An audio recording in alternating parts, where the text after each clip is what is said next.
வணக்கம். நம்ம பெரியாழ்வார் திருமொழியில மூன்றாம் பத்துல இரண்டாம் திருமொழி படிக்கணும் இல்லையா? இன்னைக்கு கண்ணனை அன்னை கன்றின் பின் போக்கியது எண்ணி மனம் கரைந்து இறங்குதல். இப்ப பிற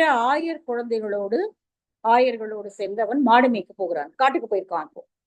இப்போ வீட்டுல குழந்தை இருந்த வரைக்கும் சேட்டை பண்ணிட்டு இருந்தான். அவன் மற்றவர்கள் எல்லாம் குற்றம் சாட்டு சொல்லிட்டு இருந்தாங்க. அதை நீ சமாளிக்கவே முடியலையே உன்ன அப்படின்னு சொல்லி திட்டிட்டு இருந்தான். இப்போ அவன் கன்று காலிகள் மேய்ப்பதற்காக காட்டுக்கு போயிட்டான். இப்போ அவன் கிளம்பி போன உடனே யசோதைக்கு தாங்க முடியல. ஐயோ, உன்னை நான் போக விட்டுட்டேனே, உன்னை இப்படி போக விட்டுருக்கலாமோ, உன்னுடைய மேனி என்ன ஆகுமோ அப்படின்னு சொல்லி நினைச்சு நினைச்சு பதறான். இங்க ஒரு 4 வருஷம் வீட்லயே இருந்த குழந்தை திடீர்னு ஒரு நாள் கிளம்பி ஒரு பிளே ஸ்கூலுக்கு போகும். 2 மணி நேரம் தான் போகும், ரொம்ப நேரம் எல்லாம் போகாது. அதுக்குள்ளேயே அடடா என்ன பண்ண போதோ தெரியலையே, அது என்ன ஆகுமோ அப்படின்னு ஒரு இளம் தாய்க்கு ஒரு அதாவது நாகரிகத்துல இருக்கிற இளம் தாய்க்கு என்னெல்லாம் பதட்டம் வருமோ அந்த மாதிரி யசோதை இங்க பதட்டம் அடைகிறான். எப்படி நான் உன்னை அனுப்புனேன்? நீ பாட்டுக்கு பேசாம இங்க விளையாடிட்டே இருந்திருக்கலாமே, வீட்லயே விளையாடிட்டு இருந்திருக்கலாமே, உன்னை போய் நான் அப்படி அனுப்பிட்டேனே, நீ இப்படி அந்த கல்லுலயும் மல்லுலயும் போயிட்டு வருவியே இப்போ அப்படின்னு சொல்லி இறங்குறா. ரொம்ப அழகா இருக்கு. சரி, எப்படி ஒரு அது ஒரு ஒரு தாயாக இருந்து ஒரு கற்பனை பண்றது, அந்த கற்பனைக்கு இந்த மாதிரி எல்லாம் பல வேறு விதமான வடிவங்களை கொடுத்து கற்பனை பண்றது அப்படிங்கிறது சிம்பிளி அமேசிங் அப்படிதான் சொல்லணும். நம்ம படிச்சு இந்த பகுதி ஃபுல்லாவே ரொம்ப அழகா இருக்கு. ஒரு யசோதரையினுடைய ஒரு பரிதவிப்பாடு அப்படி வாசல் நின்று பார்த்துட்டே இருக்கா, குழந்தை எப்ப திரும்ப வர போறான் அப்படிங்கிற மாதிரி. அந்த மாதிரியான ஒரு நிலைமையை இந்த பெரியாழ்வார் காட்டுறாரு. சரி, பாட்டுக்குள்ள போலாம். அஞ்சன வண்ணனை ஆயர் கோல கொழுந்தினை மஞ்சனமாட்டி மனைகள் தோறும் பிரியாமே கஞ்சனை காய்ந்த கழல் அது நோவ கன்றின் பின் என் செய்ய பிள்ளையை போக்கினேன் எல்லே பாவமே. இந்த எல்லே திருப்பாவிலையும் வந்தது, ஞாபகம் இருக்கலாம். எல்லே இளங்கிலியே இன்னும் உறங்குதியோ, எல்லே அப்படின்னு இல்லையா? அந்த ஒரு விழி மாதிரி தான் இது. இல்லது இது ஒரு ஆச்சரிய குறிப்பு, ஒரு துக்கத்தோடு கூடிய ஆச்சரிய குறிப்பு. அடடா அப்படின்னு இல்லையா, ஐயோடா அடடா அப்படின்னு அந்த மாதிரி ஒரு ஆச்சரிய குறிப்பு. எல்லே பாவமே, அடடா நான் என்ன எப்படி எனக்கு மனசு வந்தது இந்த மாதிரி இந்த பிள்ளைய அனுப்புறதுக்கு அப்படிங்கிற அந்த ஒரு ஒலி. நிறைய பெரியாழ்வார் அந்த மாதிரியான நாட்டார் வழக்குகளையும் ஒரு பேச்சு வழக்குல இருக்கிற சொற்களையும் எடுத்து பயன்படுத்துவதை நம்ம பார்த்திருக்கோம். அதுல அந்த மாதிரியான ஒரு வார்த்தை எல்லே பாவமே. அஞ்சன வண்ணனை, மை நிறம் பொருந்திய வண்ணனாகிய அவனை, ஆயர் கோல கொழுந்தினை, ஆயர்களுடைய அழகு மிகுந்த, கோலம்னு அழகு, அழகு மிகுந்த கொழுந்து. நம்ம ஏற்கனவே பார்த்தோம், ஒரு குழந்தைய கொழுந்து அப்படின்னு சொல்றது தளிர் அப்படிங்கிறது ஏற்கனவே ஒரு இடத்துல கூட சொல்லியிருந்தார், தளிர் போன்றவன், இந்த ஆயர் குலத்திற்கு தளிர் போன்றவன். அதாவது ஒரு கொம்பு நட்டு வச்சு, அது தளிர் எப்ப ரொம்ப முக்கியம்னா, ஒரு கொம்பை நட்டு வச்சிருப்போம், அதுல பார்த்துட்டே இருப்போம். திடீர்னு ஒரு நாள் காலையில பார்த்தா அதுல ஒரு சின்ன தளிர் ஒண்ணு வந்திருக்கும், ரொம்ப சின்னது, அது முருங்கை இல்லாத அழகா பார்க்க முடியும். அது வந்த உடனே நமக்கு ஒரு பெரிய சந்தோஷம், ஆஹா இது பொழைச்சிருச்சு, இந்த செடி பொழைச்சிரும் அப்படிங்கிற மாதிரி. சோ அப்புறம் ஒரு கொழுந்து அப்படிங்கிறது அந்த குலம் தழைப்பதற்கான ஒரு ஒரு ஒரு அது ஒரு சமிங்கை இல்லையா, தளிர் அப்படிங்கிறது. இந்த கொழுந்து அப்படிங்கிறது அந்த அன்னிப்போ ஆயர் குடி பிழைத்துக் கொள்வதற்கான ஒரு சான்றவன். அதனால ஆயர் கோல கொழுந்தினை வஞ்சனமாட்டி மனைகள் தோறும் திரியாமே, அவனை குளிப்பாட்டி அவனை பாட்டுக்கு விட்டுருந்தா அவன் பாட்டுக்கு இங்கே விளையாடிக்கிட்டு இருப்பான். இங்க பக்கத்து வீட்டுக்கு போறது, அங்க போறது, கை பிடிச்சி எடுக்கிறது, காலை பிடிச்சி எடுக்கிறது, வெண்ணையை திருடுதுங்கிறது, ஏதோ விளையாடிட்டு இருந்திருப்பான். மனைகள் தோறும் தெரியாம எல்லா வீட்டுக்கும் போயிட்டு வருவான். அப்படிதானே நான் செஞ்சிருக்கணும். நான் ஏன் அவனை கன்று காலிகள் பின்னாடி போக விட்டேன்? கஞ்சனை காய்ந்த கழல் அது நோவ, அவன் பின்னாடி கஞ்சனை கொல்ல போகிறான். ஆனால் அது இப்பொழுதே ஏற்றி சொல்கிறாள், கஞ்சனை கொன்று அந்த நோவெடுக்கின்ற அந்த கால்கள் இன்னும் வலிக்கும்படியாக கன்றின் பின் என் செய்ய பிள்ளையை போக்கினேன். இப்ப அவன் மாடு மேய்க்க போகலைன்னா என்ன கஷ்டம்? இப்ப ஆளா இல்ல, வீட்டுல வேலை செய்ய ஆளா இல்ல, அவ்வளவு பெரிய செல்வம் அவனுக்கு, மாடுதான் செல்வம். ஆயர்களை பொறுத்த வரைக்கும் மாடுதான் செல்வம் இல்லையா? எப்படி ஒரு உழவனுக்கு நிலம் செல்வமோ அது போல ஆயர்களுக்கு மாடுகள் தான் செல்வம்.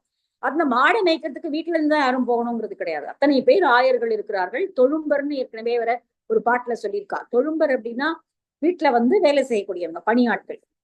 அப்ப நிறைய பணியாட்கள் வீட்டுல இருந்திருப்பாங்க. இவன் போகணுங்கிற அவசியமே இல்லை, ஆனா இவன் போறான்.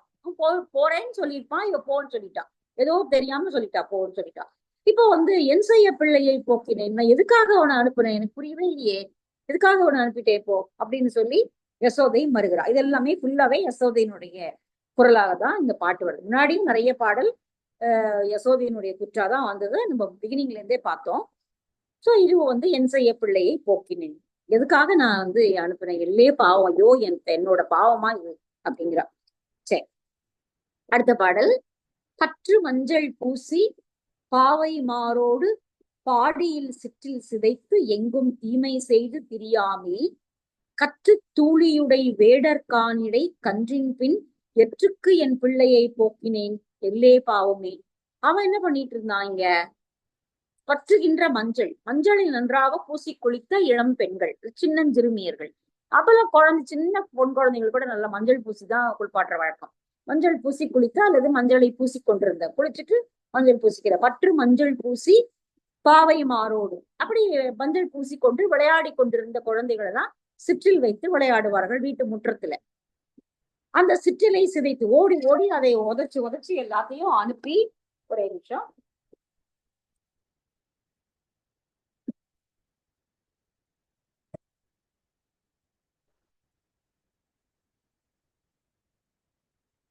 அந்த பாவை மாரோடு பாடியில் சிற்றில் சிதைத்து, பாடினா அந்த முன்னாடி இருக்கக்கூடிய விளையாடக்கூடிய இடங்கள், சிற்றில் சிதைத்து எங்கும் சீமை தீமை செய்து திரியாம, எல்லாருக்கும் அப்படி துன்பத்தை செஞ்சுட்டு தான் இருந்தான். அப்படியே ஜாலியா பாட்டு விளையாடிட்டு இருந்தான். கற்று தூளியுடை மாறாக, இப்ப நான் என்ன பண்ணிட்டேன், அவனை வந்து மாடு மேய்க்க அனுப்பிவிட்டேன். சற்று தூளியிலை, தூளின்னு அம்பரா தூளியில வந்து வேடர்கள் வில் அம்புகளை வைத்திருக்கிறார்கள். அவங்க எப்போ அம்பு எங்க எறிவாங்கன்னு தெரியாது. காட்டுக்குள்ள வேடர்கள் வாழ்வது வழக்கம். அந்த காணிடை கன்றின் பின் எற்றுக்கு என் பிள்ளையை போக்கிறேன், எதுக்காக நான் இப்ப அவனை அனுப்பிச்சேன், என் புரிவு எல்லே பாவமே அப்படிங்கிறான். அதே அதே பொருள் தான் இரண்டாவது பாடலுக்கும். அடுத்ததும் அதேதான். நன்மணி மேகலை நங்கை மாரோடு நாள்தோறும் பொன்மணி மேனி புழுதி ஆடி திரியாமே கண்மணி நின்று அதிர் கான் அதரிடை கன்றின் பின் என் மணி வண்ணனை போக்கினேன் எல்லே பாவமே. மணிவண்ணன், மணி போன்ற நிறம் பொருந்தியவன், அவனை எதற்காக நான் இப்போ அனுப்புனேன்? நன்மணி மேகலை நங்கை மாரோடு, நன்றாக அழகான மணிகள் போர்த்த மேகலை, மேகலைன்னா இடுப்புல அணிந்து கொள்ளுகிற வடம் போன்ற அந்த ஒட்டியானம் மாதிரியான அணிகலன், அப்படி அதை அணிந்திருக்கக்கூடிய நங்கை மாரோடுதான் நாள்தோறும் விளையாட்டு. எப்ப பாரு ஒன்று போய் சிற்றிலை சிதைப்பது, இந்த பெண்களோடு பெண்கள் பின்னாடியே போய் சுற்றி விளையாடுவதுதான் விளையாட்டு. சரி, இருந்துட்டு போட்டோமே, என்னப்பா அப்படியே இருந்திருக்கலாம் அவன். நங்கை மாரோடு நாள்தோறும் பொன்மணி மேனி புழுதி ஆடி திரியாமே, அவனுடைய பொன் போன்ற மணி நிறம் பொருந்திய அவனுடைய பொன் போன்ற மேனி புழுதியில நனையும்படியாக அவன் ஓடி ஓடி திரிந்து இப்படி விளையாடி கொண்டிருந்தான். எல்லோருக்கும் விளையாட்டு காட்டிக்கொண்டு பெண்களோடு விளையாடி திரிந்து கொண்டிருந்தான். அப்படியே இருந்திருக்கலாமே. கண்மணி நின்று அதிர், ஆனால் அதுக்கு பதிலாக காட்டிடை, காட்டில் விலங்குகள் ஒலி எழுப்பக்கூடிய அதிரக்கூடிய அந்த காட்டுல, அந்த காட்டு வழியில எனக்கு எதுக்காக இவனை வந்து நான் மாடு மேய்க்க அனுப்பினேன்? என் மணிவண்ணனை போக்கினேன் எல்லே பாவமே, நான் என்ன என்ன பாவம் பண்ணனோ தெரியலையே, என்னோட தலையெழுத்து நான் இப்படி அனுப்பிட்டேன் அப்படின்னு சொல்லி இங்க அவ வருந்துறா. அடுத்ததும் அதேதான். பெண்கள் வந்து எப்ப பாரு கம்ப்ளைண்ட் பண்ணிக்கிட்டே இருந்தாங்க. எப்ப பாரு குற்றச்சாட்டு தான். காலையில இருந்து ராத்திரி வரைக்கும் ஏதாவது ஒரு குற்றச்சாட்டு அவன் மேல் பெண்கள் சொல்லாத நாளே கிடையாது. ஒன்று, குழந்தையாக இருந்த போது வெண்ணையை திருடினா, ஆக திருடினா, மூக்க கிளினா, நாக்க கடிச்சான் ஏதாவது. அப்புறம் கொஞ்ச நாள் கழிச்சு வளையல கையில இருந்து வளையல கழட்டி கொண்டு போய் இதுல போட்டுட்டு நாகப்பழம் வாங்கி சாப்பிட்டான். அதுக்கப்புறமா அவளுடைய முந்தானையை பிடிச்சு எடுத்தான். அப்புறமா குருந்த மரத்துல ஏறி அவர்களுடைய ஆடைகளையும் மணிகளையும் தூக்கி கொண்டு ஓடினான். இப்படி நாள்தோறும் ஏதாவது ஒரு குற்றச்சாட்டு தான். அப்போ இப்படிதான் இருந்தான் அவன். அப்ப இப்படியே இருந்திருக்கணுமே, இருந்துகிட்டு என்ன இப்போ? ஆனா இப்ப நான் போய் கன்றுகள் பின்னாடி போன்னு அனுப்பியிருக்கேன், எந்ததுக்காக நான் இப்ப அனுப்பினேன் அவனை அப்படிங்கிறான். இப்போ இதெல்லாம் படிச்சுட்டு தான் பின்னாடி இந்த ஆழ்வார்களுடைய இதுல எல்லாம் தோய்ந்துதான் பின்னாடி மகாகவி பாரதி கண்ணன் பாட்டுன்னு ஒண்ணு எழுதுறாரு. நம்ம கண்ணன் பாட்டை பத்தி நம்ம நடுவுல ஒரு 200 சில்லற வந்துருச்சு, நம்ம வந்து அதை குறிப்பிடவே இல்லை. பாரதியினுடைய கண்ணன் பாட்டு,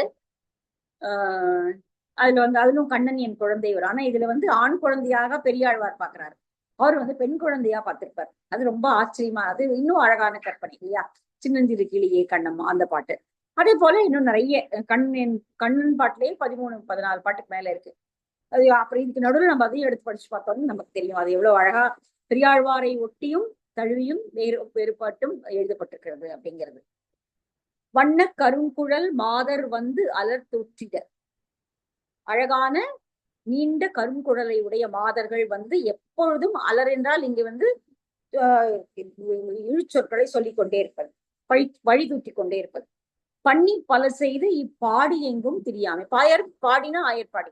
அந்த ஆயர்பாடி முழுக்க அவன் திரிந்து ஓடாமல் அவனை போய் நான் எதுக்கு கண்ணுக்கு இனியான, என் கண்களுக்கு இனியவனாக அவன் இங்கே சுத்திட்டு இருந்தான். ஆனால் நான் இப்ப என்ன பண்ணிட்டேன், கான் அதரிடை காட்டு வழியில இங்கே அவன் கண்டுகள் பின்னால் போகும்படியாக அவனை நான் எதுக்கு அனுப்புறேன், இல்லே பாவம், நீ எதுக்குதான் அது அனுப்பினேனோ அப்படின்னு சொல்லி சொல்றான். அழகா இருக்கு பாருங்களேன். நிறைய வந்து என் செய்ய பிள்ளையை போக்கினேன், எற்றுக்கு என் பிள்ளையை போக்கினேன், என்மணி வண்ணனை போக்கினேன், எண்ணற்கு அரியானை போக்கினேன், கண்ணுக்கு இனியானை கான் அதரிடை கன்றின் பின், எண்ணற்கு அரியானை எண்ணுவதற்கு அருமையானவனே, எண்ணினாலும் உங்களுடைய மனதிற்குள் அவன் வந்து அமரமாட்டான், அவனா நினைச்சாதான் வந்து அமருவான். அப்ப எண்ணுவதற்கு கூட அரியவன் அவன்.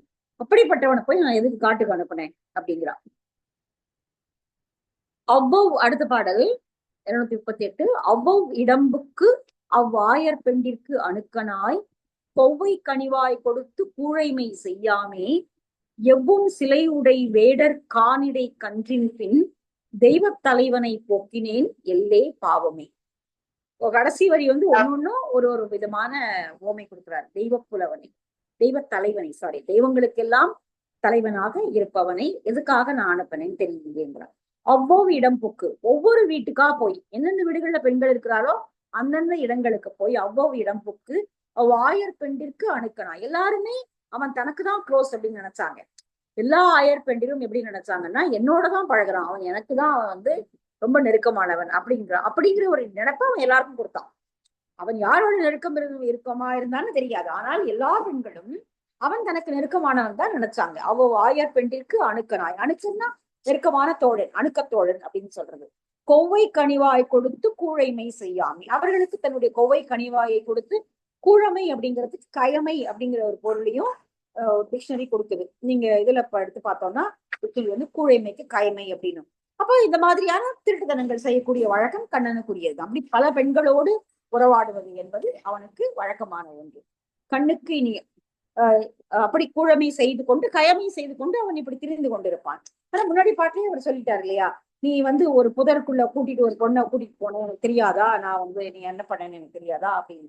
அப்போ வந்து இப்படிப்பட்ட கூழைமை செய்து கொண்டிருந்த அவனை எவ்வும் சிலை உடை வேடர், எவ்வும் சிலையுடன், இந்த மாதிரியான வேட்டையில் புகுகின்ற, வேட்டை செய்யக்கூடிய சிலைகளை உடையவர்களாக, வில்லை உடையவர்களாக வேடர்கள் இருக்கக்கூடிய கானகத்தில் நான் ஏன் இப்படி அனுப்பினேன் என்று எண்ணற்கு அரியானை, சாரி, தெய்வ தலைவனை போக்கினேன் எல்லே பாவனை. தெய்வங்களுக்கெல்லாம் தலைவன் போன்றவனாகிய அவனை இப்படி அவன் பாட்டு விளையாடிட்டு இருந்திருக்கலாம். ஆனால் அதை விட்டு விட்டு நான் அவனை ஏன் இப்படி காட்டுக்கு அனுப்பினேன் என்று சொல்லி அவள் வருந்துகிறாள். சரி, அடுத்ததும் அதேதான். அடுத்து ரொம்ப அழகா இருக்கு. மிடர் மெழுமெழுத்து ஓட பெண்ணை விழுங்கி போய் படிறு பல செய்து இப்பாடி எங்கும் தெரியாமே, கடிறு பல திரிகான் அதரிடை கன்றின் பின், இடர என் பிள்ளையை போக்கினேன் எல்லே பாவமே. மிடர் மெழுமெழுத்து, இவ்வளவு அழகா இருக்கு பாருங்களேன். வெண்ணெய் வந்து சாப்பிடுறான். அப்போ வெண்ணெய் வந்து தொண்டையில இப்படி இறங்கும் இல்லையா, அப்படியே மெழுமெழுன்னு இறங்குதான்.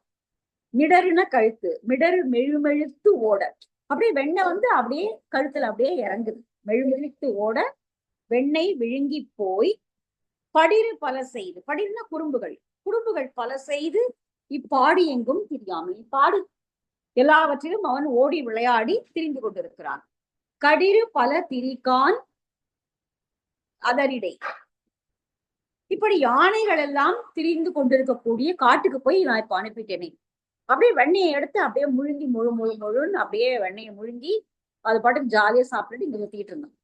ஆனால் குறும்புகள் செய்து கொண்டு வெண்ணெயை சாப்பிட்டு கொண்டு இப்படி இருந்தான். ஆனால் அவனை நான் என்ன பண்ணிட்டேன், இந்த பிள்ளையை காட்டுக்கு போய் களிர்கள் வழங்கக்கூடிய காட்டுக்கு போய் நான் அனுப்பியிருக்கேனே, என்ன பாவம் இது அப்படின்னு சொல்லி சொல்றான். நல்லா இருக்கு. இந்த பகுதி ஃபுல்லாவே ரொம்ப எளிமையான பகுதி தான். ஆனால் அழகாக ஒரு பிள்ளையை ஒரு பள்ளிக்கோ அல்லது வெளியவோ அனுப்பிவிட்ட ஒரு தாயினுடைய ஒரு முறைப்பாடு போல இது இருக்கு. வள்ளி நுடங்கு இடை அடுத்த பாடல். வள்ளி நுடங்கு இடை மாதர் வந்து அலர் தூற்றிட துள்ளி விளையாடு தோழரோடு திரியாமே கள்ளி உணங்கு வெங்கான் அதரிடை கன்றின் பின் புள்ளின் தலைவனை போக்கினேன் எல்லே பாவமே. ஒரு தடவை படிச்சாலே நமக்கு புரியுது பாட்டு இல்லையா?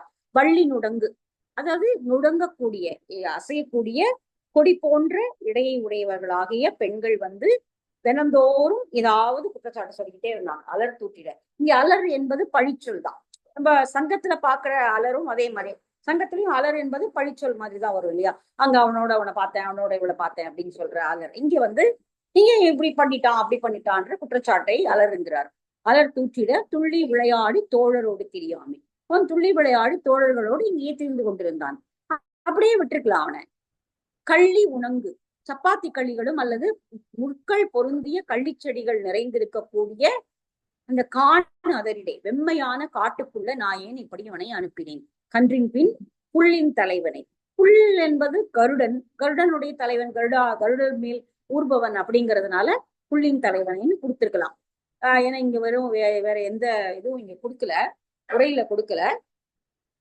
புள்ளின் தலைவனைங்கிறது நாமளே அப்படி புரிஞ்சுக்கலாம். புள்ளின் தலைவனை போக்கினேன் எல்லே பாவம் அப்படிங்கிற. புரியுது இல்லையா? ஆமா, எளிமையாதான் இருக்கு பாடல். சரி, அடுத்த பாட்டு. பன்னிரு திங்கள் வயிற்றில் கொண்ட அப்பாங்கினால் என் இளம் கொங்கை அமுத மூட்டி எடுத்து யான் பொன்னடி நோவ புலரியே காணிற் கன்றின் பின் என் இளம் சிங்கத்தை போக்கினேன் எல்லே பாவமே. பன்னிரு திங்கள் வயிற்றில் சுமந்தேன் அப்படிங்கிறா. எப்படி இது சாத்தியம்னு தெரியல. பன்னிரு திங்கள் ஆக்சுவலாவே வந்து 9வது மாதம் முடிந்து 10வது மாதத்துல 10 மாதம்னு சொல்றதே ஜாஸ்தி தான். அவ்வளவு நாள் இருக்காது குழந்தை. 10 மாசம் முழுசா இருக்கிறது இல்லை இல்லையா? சயின்டிபிக்கலாவே வந்து 9வது மாசம் முடிஞ்சு சில வாரங்கள் தான். அப்ப வந்து பன்னிரு திங்கள் வயிற்றில் கொண்ட அப்பாங்கினார். 1 வருஷம் அப்படின்னு, 1 வருஷம் ஃபுல்லா நான் வச்சிருந்தேன் அப்படிங்கிறா. அது எப்படி, இது என்ன உரைன்னு புரியல. அவங்க உரையிலையும் 12 மாதங்கள் சுமந்தேனே போடுறாங்க. பன்னிரு திங்கள் வயிற்றில் கொண்ட அப்பாங்கினால் என் இளம் கொங்கை அமுதமூட்டி, என்னுடைய இளம் கொங்கை பால் கொடுத்து அவனுக்கு மெய்ப்பால் கொடுத்து அவனை நான் வளர்த்த. இப்படி நான் வந்து கையிலேயே வச்சிட்டு இருந்தேன். இப்ப அப்படியே வச்சிருக்கு, அப்படியே இருந்திருக்கலாம், குழந்தைக்கு இப்படி கூட வச்சுட்டு இருந்திருக்கலாம். ஆனால் அவனுடைய பொன்னடி நோவ, அவனுடைய பொன் போன்ற பாதங்கள் நோவும் பொடியாக புலரியை, விடியற் காலையிலேயே அவன் போயிட்டான். பெரும்பாலும் மாடு மேய்க்கிறவங்க விடியற் காலையில கூட்டிட்டு போயிடுவாங்க இல்லையா? அந்த பனி படர்ந்து இருக்கக்கூடிய புல் வந்து பசுக்களுக்கு ரொம்ப நல்லது. இந்த பனியோட இருக்கக்கூடிய இது அது சாப்பிட்டுச்சுன்னா அது வந்து பால் நல்லா கறக்கும். அதனால வந்து ரொம்ப விடிய காலையிலேயே கூட்டிட்டு போயிடுவாங்க. அந்த வெயில் தாழெல்லாம் வெயில் தாழன்னா வரும்போது அவங்க ரெஸ்ட் எடுப்பாங்க. அது ஒரு ஓரமா அதுவும் படுத்து கிடக்கும். அப்போ விடியற் காலையிலேயே மாட்டை ஓட்டி கொண்டு போகிற வழக்கம் உண்டு. பொன்னடி நோவு புலரியே காணிற் கன்றின் பெண். காலங்காத்தால புலருதல்னா விடிய போற நேரம், அந்த அதிகாலை நேரத்திலேயே நான் அவனை அனுப்பிட்டேனேன் அப்படிங்கிறான். என் இளம் சிங்கத்தை போக்கினேன், என்னுடைய இளம் சிங்கம் போன்றவனாக அவனை நான் ஏன் இப்படி அனுப்புனேன் எனக்கு தெரியலையே, எனக்கு குறையவே இல்லையே, நான் ஏன் அனுப்புனேன்னு எனக்கு புரியலையே அப்படிங்கிறா. இது இந்த உரை வேற ஏதாவது இதுக்கு விசேஷ உரை ஏதாவது கொடுத்துருக்காங்களாங்கிறத தேடி பார்க்கலாம். ஏன்னா பெரியவாச்சான் பிள்ளையினுடைய உரை வந்து இதுக்கு முன்னாடி பாட்டு வரைக்கும் கிடைச்சது. முன்னாடி இருக்கக்கூடிய 3ஆம் 10க்கு முன்னாடி வரைக்கும் கிடைச்சது. அதுக்கப்புறமா அந்த புக்கு நெட்லயுமே இல்லை. பெரியவாச்சான் பிள்ளை இதுக்கு முழுமையா உரை எழுதியிருக்கார். அது கிடைக்கல. மேபி வேற எங்கேயாவது உரைகள் நேற்று கூட போய் பார்த்துட்டு வந்தேன் லைப்ரரியில, பட் எதுவும் இல்லை. பார்க்கலாம், வேற ஏதாவது கிடைச்சதுன்னா. இதுக்கு வேற ஏன் இந்த மாதிரி 12 மாதம் வயிற்றில் சுமந்தேன் ஏன் சொல்றா அப்படின்னு தெரியும். அது இல்லாம இவ சுமக்கல வயிற்றுல இல்லையா, சுமந்தவள் தேவகி. அப்போ ஒருவேளை அந்த குழந்தை இங்க வரணுங்கிறதுக்காக இவளுடைய கரு 12 மாசம் இருந்ததா அப்படிங்கிறது தெரியாது. ஏன்னா இவளுக்கு பிறந்த பெண் குழந்தைய மாயாவை வந்து அவர் எடுத்துட்டு போய் அங்க விட்டுறாரு இல்லையா, வசுதேவர் மாத்தி எடுத்துட்டு போயிடுறாரு. அப்போ ஒருவேளை கண்ணன் பிறக்க வேண்டும் என்பதற்காக வந்து ஒருவேளை இவளுடைய கரு 12 மாதங்கள் நீடித்திருந்ததா, அப்படி கதைகள் எதுவும் நான் படிச்சது இல்லை.